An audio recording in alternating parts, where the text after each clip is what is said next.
Today we're going to cover the darce mechanics. So we're going to do it from turtle to start off with, and then we'll probably show one other.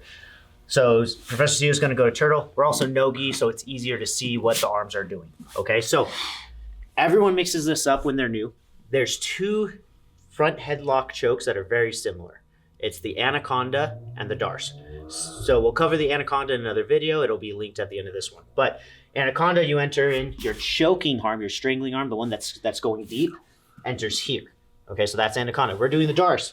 The strangling arm is actually going to go armpit. So you go armpit to armpit. Okay, so Professor Zio, if you could scoot over this way just a little bit. So they're in turtle, right? I keep weight on them.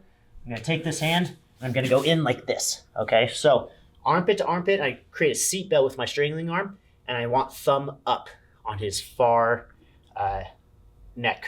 Okay, so we're here, and what I'm going to do is I'm going to gable grip, and I'm going to twist him down. Okay, so I'm going to lever him, so the armpit one goes up, the head goes down, and I want to get him on its side. So we're here, get here like this. Okay, super easy to do. Sio's got over 100 pounds on me, and it wasn't hard. Okay, as long as you get the leverage right. Now, at this point, I'm going to go a little bit deeper. So I'm going to take my chest, instead of being down like this, I'm going to shoot this hand deeper, okay? Now, I'm going to take this hand, and a good analogy is like putting on a glove, okay? So I take this hand, and I put on the glove all the way to the bicep if you can. Now, to make it really locked and tight, this hand comes up to the top of their back, and then I'm going to sprawl, and I'm going to squeeze everything together.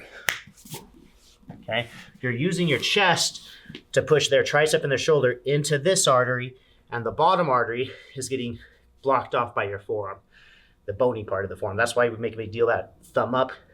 So it's the blade going into the bottom artery. Okay, so let's do that one more time. So we're here, go deep here, and then this elbow goes down, other one goes up, go here, like this. Now I just sprawl and squeeze this hand. So you're squeezing up as you're sprawling your chest down. And you hit the darce, okay? So the mechanics of it is, first, you have to get the strangling arm in. So here, strangling arm in, get armpit to armpit. Now you have to get him on his side where it's a lot easier to finish it. So you break down his base.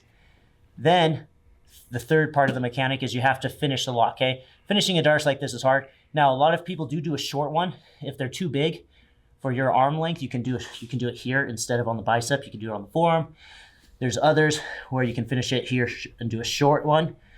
But the traditional one is you go here, okay? And then lock it up in place, sprawl for the finish, okay? So just 4 steps. Get the correct strangling arm in.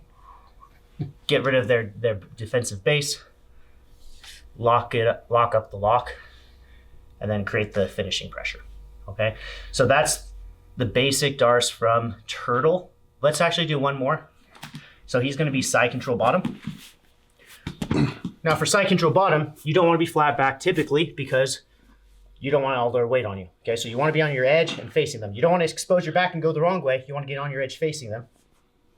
And if I have my cross body, so I'm checking his hip here, right? He's going to take this arm, he's hiding it in my armpit, so it's not easily Americana'd or armbarred, okay? So this is what I want. I'm going to take this hand, and again, armpit to armpit, and I go deep, okay? I'll usually lock here first. Make sure his arm isn't stuck on this hip. If it is stuck on the hip, just sprawl a little bit and clear it with this elbow. Okay, so now I broke down his base, okay, because this would be his defensive posture frame here. So you clear it, get the lock on. Now this time, you can finish it here too if they're bigger, right? So I'll just finish it here this time, drop my weight, and get the pressure for the finish. So just 4 steps to get a darce. There are other things you can do. If he's doing some of the defenses, you can step a leg over. That's pretty common. Islam Makhachev, in a lot of his fights, he falls onto his side by the head and creates an incredible amount of pressure there.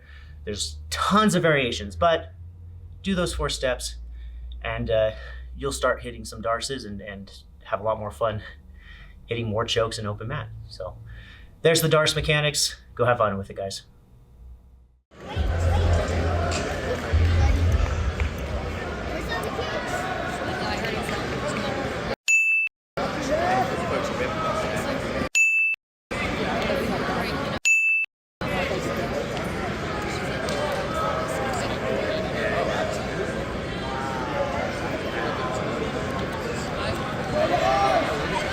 Finish there.